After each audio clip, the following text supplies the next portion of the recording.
Hello students, welcome to रोशन की class YouTube channel. Students, आज की वीडियो में आप सभी का एक बार फिर से बहुत बहुत स्वागत है। आज की इस वीडियो में हम देखेंगे आपका सूक्ष्म पाठ्य योजना, इकाई योजना और पाठ्य योजना में आपके अंतर क्या होता है। काफ़ी बच्चे जो बीएड करना स्टार्ट किए हैं, बीटीसी करना स्टार्ट किए हैं और उनको यहाँ पे टीचिंग के लिए ट्रेनिंग दी जा रही है, तो उनको समझ नहीं आता कि सर सूक्ष्म पाठ्य योजना क्या होती है, इकाई योजना क्या होती है और पाठ्य योजना क्या होती है। उनको समझ में नहीं आता कि इन तीनों में अंतर क्या है। सारी चीज़ें यहाँ पे मैं आज की वीडियो में बताऊँगा। एक वीडियो मैं पहले ही बना चुका हूँ जिसमें मैंने इकाई योजना और पाठ्य योजना के बारे में डिटेल में बताया हुआ है। लेकिन जब आप तीनों चीज़ें करते हैं, सूक्ष्म पाठ्य योजना करते हैं, इकाई योजना करते हैं और पाठ्य योजना करते हैं, तो आपको तीनों एक ही वीडियो में यहाँ पे आज बताने का कोशिश करूँगा कि तीनों में अंतर क्या होता है और क्या क्या डिफरेंसेस देखने को मिलते हैं। तो वीडियो अगर अच्छी लगे, आप लोगों को नॉलेज मिले इस वीडियो से, तो प्लीज़ वीडियो को लाइक करिएगा। और अगर ऐसे ही वीडियोस देखना चाहते हैं डेली बेसिस पे, चाहे वो पाठ्य योजना से रिलेटेड हो, चाहे वो सूक्ष्म पाठ्य योजना से रिलेटेड हो, चाहे वो इकाई योजना से रिलेटेड हो, या फिर आपको बीएड बीटीसी से रिलेटेड कोई भी कंटेंट देखना है, तो आप लोग रोशन की क्लास यूट्यूब चैनल से जुड़ सकते हैं। बिल्कुल फ्री है। नीचे सब्सक्राइब बटन उस पर क्लिक करके सब्सक्राइब कर लीजिए, साथ ही साथ बेल आइकन को दबा के रखिए। और अगर वीडियो अच्छी लगे तो प्लीज़ वीडियो को लाइक करिएगा। तो सबसे पहले हम देखेंगे यहाँ पे सूक्ष्म पाठ्य योजना यानी कि सूक्ष्म शिक्षण, माइक्रो टीचिंग क्या होती है, क्योंकि सबसे छोटा सबसे पहले देखेंगे। अब यहाँ पे मैं बता दूँ, सबसे छोटा होता है सूक्ष्म पाठ्य योजना, उसके बाद होता है पाठ्य योजना, उसके बाद होती है इकाई योजना सबसे बड़ी। तो सूक्ष्म शिक्षण के बारे में यहाँ पे देखेंगे। सूक्ष्म शिक्षण दो शब्दों से मिलकर बना है, सूक्ष्म तथा शिक्षण। सूक्ष्म से मतलब होता है छोटा, यानी कि छोटी छोटी चीज़ों को हम गहनता से देखेंगे, तथा शिक्षण से तात्पर्य है प्रशिक्षण, जो हमको मिल रहा है यहाँ पे बीएड बीटीसी में। ठीक है। सूक्ष्म शिक्षण एक शिक्षण, यहाँ पे शिक्षक प्रशिक्षण तकनीकी है, यानी कि आपको प्रशिक्षण कैसे देना है, शिक्षण कार्य कैसे करना है, उसके लिए यहाँ पे आपको ट्रेनिंग दी जा रही है। ठीक है। जिसके द्वारा शिक्षक एक शिक्षण सत्र की रिकॉर्डिंग की समीक्षा करता है, ताकि छात्रों में रचनात्मक यहाँ पे प्रतिक्रिया प्राप्त की जा सके कि छात्रों में शिक्षण के दौरान क्या काम किया, उनको कितनी नॉलेज हुई, उनको किस तरीके से पढ़ाया जाए कि उनके अंदर और रुचि आए पढ़ाई करने में। ये सारी चीज़ें क्या होती है, सूक्ष्म शिक्षण में देखी जाती हैं। सूक्ष्म शिक्षण का जो आविष्कार था, ये क्वेश्चन काफ़ी बार पूछा गया है। सूक्ष्म शिक्षण का आविष्कार 1963 में स्टैनफोर्ड यूनिवर्सिटी है, वहाँ के एक प्रोफेसर थे ड्वाइट डब्ल्यू एलन, इनके द्वारा किया गया था 1963 में। काफ़ी जगह आपको 1961 देखने को मिलेगा, लेकिन काफ़ी जगह से वेरीफाई करने के बाद यहाँ पे मैंने दिया है 1963। बाद में इसका प्रयोग पूरी दुनिया में शिक्षा जगत में होने लगा, इसका विकास हुआ।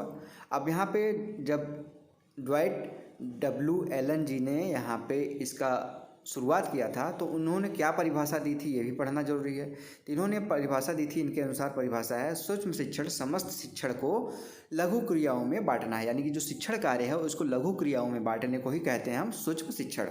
ठीक है। अब यहाँ पे सूक्ष्म शिक्षण का चक्र भी हम देख लेते हैं। काफ़ी लोग इसमें कंफ्यूज होते हैं कि ये है क्या। तो सूक्ष्म शिक्षण का चक्र, साइकिल ऑफ माइक्रो टीचिंग। तो सबसे पहले आप क्या कहते हैं, पाठ्य योजना। यहाँ पे एक क्या चैप्टर क्या पढ़ाना है उसको पहले क्लियर करते हैं, फिर वो शिक्षण कार्य करते हैं जो कि 6 से 7 मिनट का होता है। फिर शिक्षण कार्य करते हैं तो आपको फीडबैक मिलता है, टीचर के द्वारा मिलता है, आपके द्वारा पढ़ाए गए बच्चों के द्वारा मिलता है, तो प्रति पुष्टि मिलता है जो कि 6 मिनट का होता है। फिर उसके बाद आप पुनः शिक्षण करते हैं, जो आपने पढ़ाया था उसका फीडबैक मिला कि क्या गलत किया आपने, क्या सही किया। उसके बाद फिर से पुनः शिक्षण करते हैं, फिर से यहाँ पे पुनः योजना बनाते हैं, फिर से उसका शिक्षण कार्य करते हैं, फिर से प्रतिपुष्टि मिलती है पुनः। ये साइकिल आपका एक बार रिपीट हो गया। ठीक है। ये होता है सूक्ष्म शिक्षण चक्र। आप सूक्ष्म शिक्षण के सिद्धांत, प्रिंसिपल ऑफ माइक्रो टीचिंग देखेंगे। यह वास्तविक कौशल है, यानी कि आपको एक एक कौशल के बारे में यहाँ पे सूक्ष्म शिक्षण, जो आपको अभी मैंने बताया कि छोटे छोटे भागों में आपको प्रशिक्षण दिया जाता है, तो उसमें अलग अलग कौशल होते हैं, अलग अलग कौशल का प्रशिक्षण दिया जाता है, यानी कि ये वास्तविक कौशल होता है। इसमें एक समय में आपको एक ही कौशल पर प्रशिक्षण पर बल दिया जाता है, यानी कि अगर आप प्रस्तावना का कौशल आप कर रहे हैं तो उसी को के ऊपर आपको ध्यान दिया जाएगा। आप व्याख्या कौशल का यहाँ पे प्रयोग कर रहे हैं तो उसी के ऊपर आपको प्रशिक्षण दिया जाएगा। ऐसा नहीं कि आप व्याख्या कौशल कर रहे हैं तो आपको प्रस्तावना कौशल का प्रशिक्षण दिया जाएगा, ऐसा नहीं है। तीसरा, अभी आगे मैं जब पाठ्य योजना बताऊंगा तो आप लोगों को अंतर भी समझ में आएगा कि अंतर क्या है। अभ्यास की प्रक्रिया पर निरंतरता यहाँ पे नियंत्रित रखा जाता है, यानी कि जो अभ्यास कर रहे हैं आप उसको नियंत्रित रखा जाता है। कम समय में होगा तो नियंत्रित रख लेंगे आप। अब इसके बाद आता है आपका यहाँ पे अगला हेडिंग, सूक्ष्म शिक्षण के उद्देश्य, यानी कि सूक्ष्म शिक्षण आप करा रहे हैं, कर रहे हैं, तो उसका उद्देश्य क्या है, क्यों कर रहे हैं। तो यहाँ पे देखिए सूक्ष्म शिक्षण के उद्देश्य नीचे यहाँ पे लिखे गए हैं। पहला है छात्राध्यापक में आत्मविश्वास की भावना में वृद्धि होगी। अगर आप छात्राध्यापक हैं, आप भी हैं, स्टूडेंट हैं, बीएड कर रहे हैं, बीटीसी कर रहे हैं, तो आप भी छात्राध्यापक हैं, लड़कियां छात्राध्यापिका हैं, तो आपको डायरेक्ट अगर लेसन प्लान पढ़ाने के लिए दे दिया जाए, आप जाइए पाठ में, ये पाठ पढ़ाइए किसी क्लास में, तो आपको 35 मिनट की क्लास, 40 मिनट की क्लास लेने में काफ़ी दिक्कतें आएंगी। आप वहाँ पे समझ नहीं पाएंगे कि किस तरीके से पढ़ाया जाए, किस तरीके से प्रश्न पूछे जाएं, किस तरह से व्याख्या किया जाए। इसलिए यहाँ पे क्या है कि आत्मविश्वास आपके अंदर नहीं होगा। तो यहाँ पे छोटी छोटी क्लासेस, सूक्ष्म शिक्षण का 6-6, 7-7 मिनट की क्लासेस, अलग अलग कौशलों का विकास किया जाता है आपके अंदर, जिससे आपके अंदर आत्मविश्वास आ जाता है। ठीक है। दूसरा है, छात्राध्यापक को एक एक करके विभिन्न कौशल शिक्षण में निपुणता प्राप्त होती है। जैसे अभी मैंने बताया, आपको अलग अलग कौशलों में निपुणता दी जाएगी। अगला है, छात्राध्यापक द्वारा जो त्रुटियां शिक्षण में की गई हैं उनको दूर करने का पूर्ण अवसर मिलता है, क्योंकि आप टीचिंग करते हैं, फिर से आपको फीडबैक मिलता है, फिर से रीटीचिंग करते हैं, यानी कि जो कमियां आप करते हैं उसको दूर करने का दोबारा मौका मिलता है आपको। और चौथा यहाँ पे है, छात्राध्यापक को तुरंत ही पृष्ठपोषण प्राप्त हो जाता है, यानी कि आपने पढ़ाया, 6-7 मिनट की क्लास ली, उसके बाद तुरंत ही आपको फीडबैक मिल गया कि आपने क्या गलती की है क्लास में, क्या अच्छी तरीके से आपने किया है। सूक्ष्म शिक्षण की विशेषताएँ क्या हैं? सूक्ष्म शिक्षण के द्वारा कम समय में अधिक दक्षता प्राप्त किया जाता है, मतलब 6-7 मिनट में ही आप एक नई स्किल सीख जाते हैं। सूक्ष्म शिक्षण में शिक्षण के तत्व को सूक्ष्म स्वरूप दिया जाता है, यानी कि कोई चैप्टर पढ़ाना है तो उसको पूरा ना पढ़ा के उसको सूक्ष्म रूप से कैसे प्रस्तुत किया जाए कम समय में, वो दिखाया जाता है। सूक्ष्म शिक्षण के द्वारा शिक्षकों में व्यावसायिक यहाँ पे परिपक्वता का विकास होता है, यानी कि उनको किस तरीके से टीचिंग करनी है। अगर टीचिंग को वो अपना प्रोफेशन भी बनाना चाहें तो उनके अंदर क्या क्या गुण होना चाहिए, ये वो उनके अंदर विकसित होता है। और सूक्ष्म शिक्षण के द्वारा छात्रों को तत्काल प्रतिपुष्टि प्राप्त हो जाती है। अभी जो मैंने बताया कि उनको तुरंत ही फीडबैक मिल जाता है। अब आता है आपका पाठ्य योजना, सबसे इम्पॉर्टेंट है क्योंकि सबसे ज़्यादा यूज होता है पाठ्य योजना। पाठ्य योजना से तात्पर्य उन सभी बातों के क्रमबद्ध तथा विस्तार पूर्वक विवरण से है जिन्हें शिक्षक कक्षा में एक निश्चित समय में पूरा कर लेना चाहता है। यानी कि अगर आप कोई चैप्टर पढ़ाना चाहते हैं, जैसे हम आपको पढ़ाना चाहते हैं आप प्रकाश के बारे में, लाइट के बारे में, तो लाइट को कैसे पढ़ाना है एक पूरा विवरण, कि हम क्लास में जाएंगे तो सबसे पहले क्या करेंगे, उसके बाद बच्चों से कुछ प्रश्न पूछेंगे, प्रकरण निकलवाएंगे, फिर उसके बाद उस चीज़ को हम व्याख्या के रूप में उनके सामने प्रस्तुत करेंगे, उसके बाद हम मूल्यांकन प्रश्न पूछेंगे, ठीक है, बोध प्रश्न पूछेंगे, उसके बाद उनको गृह कार्य देंगे। ये तो पूरा जो लेसन प्लान बनाने का एक विस्तार रूप होता है, उसका हम विवरण बनाते हैं पाठ्य योजना में। ठीक है। शिक्षण क्रियाओं तथा उद्देश्यों के आलेख को ही पाठ्य योजना कहते हैं। हम अलग अलग शिक्षण क्रियाओं का प्रयोग करते हैं, प्रश्नीकरण कौशल पूछते हैं, व्याख्या कौशल का प्रयोग करते हैं। तो ये सारी चीज़ों का हम शिक्षण क्रियाओं का, और हमारा जो उद्देश्य है, जैसे सामान्य उद्देश्य, विशिष्ट उद्देश्य जो होता है, उसको हम यहाँ पे पाठ्य योजना बनाते समय ध्यान रखते हैं। शिक्षण के उद्देश्यों को प्राप्त करने के लिए शिक्षक जिन क्रियाओं का नियोजन करता है उन्हीं आलेखों को पाठ्य योजना के नाम से जाना जाता है। अथवा जब किसी पाठ का कक्षा शिक्षण करने के लिए वह उस पाठ को कई छोटी छोटी इकाइयों में विभाजन कर लेता है, उसी को क्या कहते हैं, पाठ्य योजना कहते हैं। एक पाठ्य योजना एक शिक्षक की दैनिक मार्गदर्शिका होती है, यानी मार्गदर्शन करने के लिए एक पाठ्य योजना बनाई जाती है, जिससे आप जाएंगे क्लास में तो आपको क्लियर रहेगा कि आपको पहले मिनट से लेके 30 मिनट तक या फिर 40 मिनट तक जितनी भी देर की क्लास होगी उसमें आपको समय का सदुपयोग कैसे करना है, ये सारी चीज़ें करने के लिए हमारा पाठ्य योजना मार्गदर्शन करता है।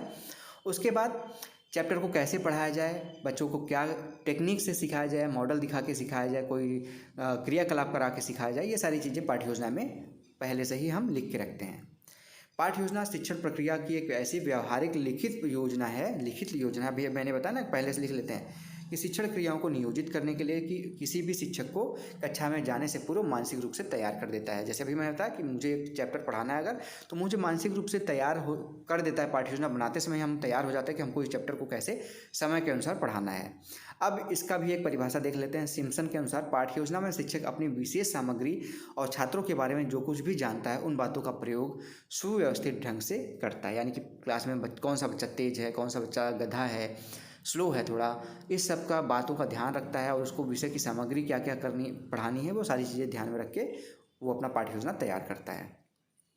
पाठ्य योजना का महत्व, अब सारी चीज़ें तो आप सूक्ष्म पाठ्य योजना में सीख चुके हैं, तो आप पाठ्य योजना का क्या महत्व है इसके बारे में देखेंगे। तो पाठ्य योजना का महत्व जो है, पाठ्य योजना को निर्माण का करते समय पाठ्य योजना के महत्व और विशेषताओं, उद्देश्यों, शिक्षण की विधियों तथा सहायक सामग्री का निर्धारण कक्षा में जाने से पूर्व ही हम कर लेते हैं कि हमको किस शिक्षण सामग्री का यूज करना है, किस टेक्निक का यूज करना है, किस शिक्षण विधि का यूज करना है, ये सारी चीज़ें हम कक्षा में जाने से पहले ही तैयार कर लेते हैं, जिससे शिक्षक को शिक्षण के दौरान किसी प्रकार की कठिनाई का सामना नहीं करना पड़ता। शिक्षक में के रुचिपूर्ण ढंग से पढ़ाने के कारण छात्रों में भी रुचि होगी। अगर आप पहले से पूरी तैयारी करके जाएंगे, कोई चैप्टर, आप क्रिकेट खेलने जा रहे हैं, मान लीजिए एक एग्जांपल, क्रिकेट खेलने जा रहे हैं, आप बैट ही ना लेके जाएं तो खेल पाएंगे, आप बॉल ही ना लेके जाएं, आप प्रैक्टिस ना करके जाएं तो खेल नहीं पाएंगे अच्छे तरीके से। उसी तरीके से पढ़ाना भी है, पढ़ाना भी एक कला है। अगर आप पढ़ाने जा रहे हैं किसी क्लास में तो पहले से ही पूर्व तैयारी करके जाइए, जिससे आप रुचिकर ढंग से उस चीज़ को कैसे बोर न करें बच्चों को, रुचिकर ढंग से कैसे बच्चों को पढ़ाना है, वो सारी चीज़ें आप करेंगे तो बच्चे भी रुचि लेके आपके द्वारा पढ़ाई की चीज़ों को पढ़ेंगे। ठीक है, अब यहाँ पे देखेंगे क्या क्या चीज़ें ज़रूरी होती हैं। तो उपयुक्त वातावरण जरूरी होता है, बच्चों को पढ़ाने के लिए वातावरण सही होना चाहिए। ऐसा नहीं कि बगल में शोरगुल हो रहा है, गाना बज रहा है। विषय वस्तु का स्पष्टीकरण होना चाहिए, यानी कि आप मैथ पढ़ा रहे हैं तो आपको मैथ आनी चाहिए। ऐसा नहीं कि आपको मैथ नहीं आती और मैथ पढ़ाने के लिए आप चले गए हैं। पाठ से पूर्व शिक्षक की तैयारी, आप सारी तैयारी करके जाइए। पूर्व ज्ञान पर आधारित, ऐसा नहीं होना चाहिए कि बच्चा कक्षा 6 में है उसको हम कक्षा 8, 9 की चीज़ें पढ़ा रहे हैं। पूर्व ज्ञान के ऊपर आधारित हम तरीके से पढ़ाएंगे।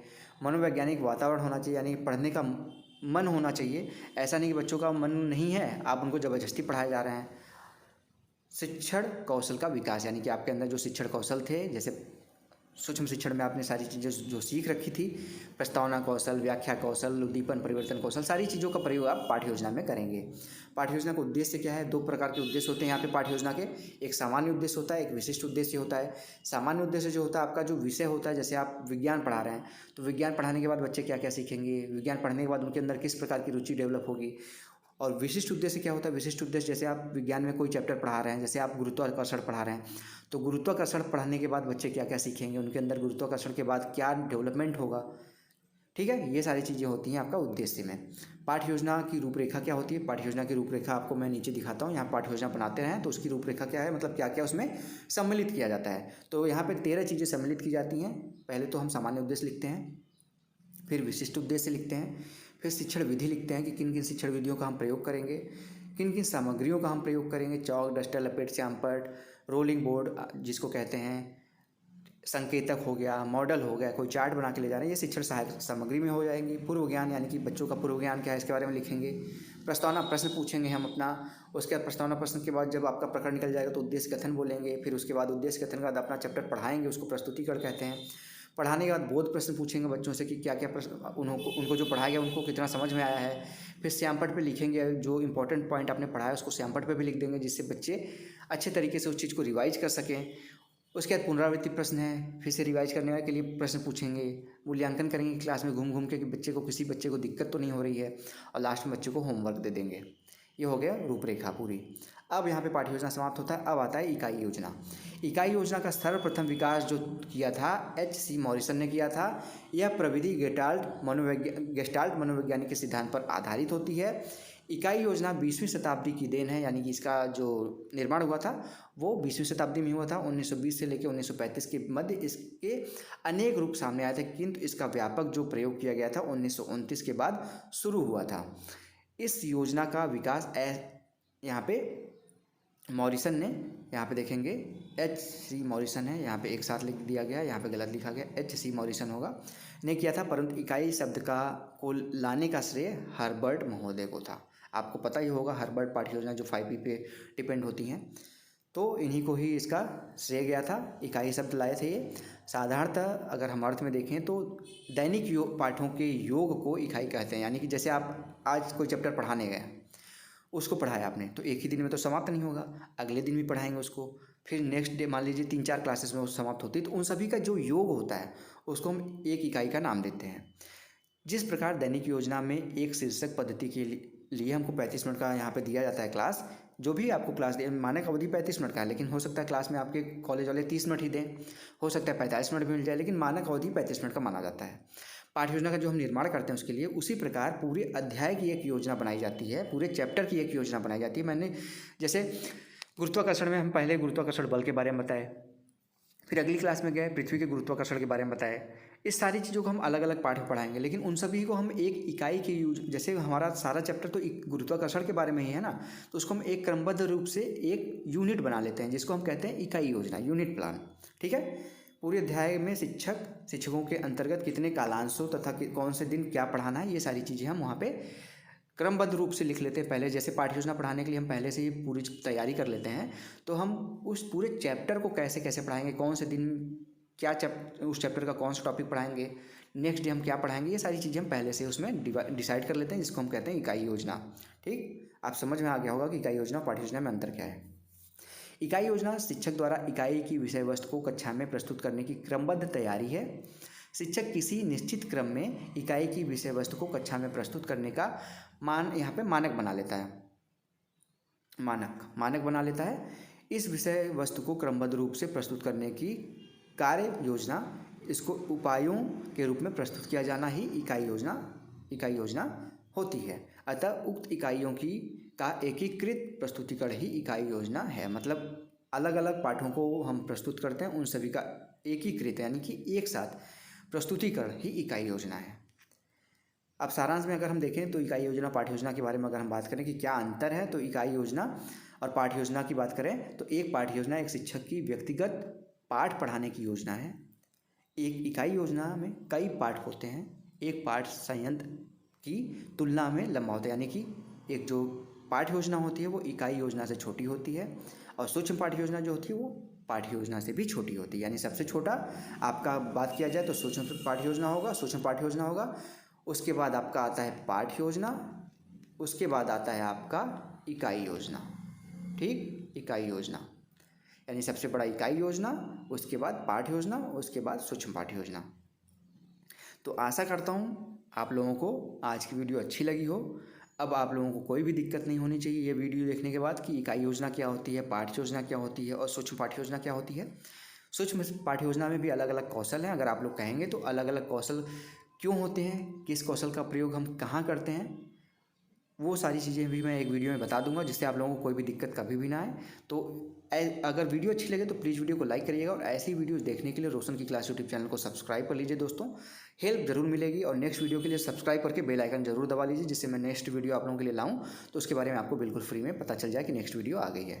तो दोस्तों मिलते हैं नेक्स्ट वीडियो में, तब तक के लिए आप सभी को बहुत बहुत शुक्रिया, आप लोगों का बहुत बहुत धन्यवाद। मिलते हैं नेक्स्ट वीडियो में, तब तक के लिए सभी लोगों का बहुत बहुत धन्यवाद। जय हिंद, वंदे मातरम।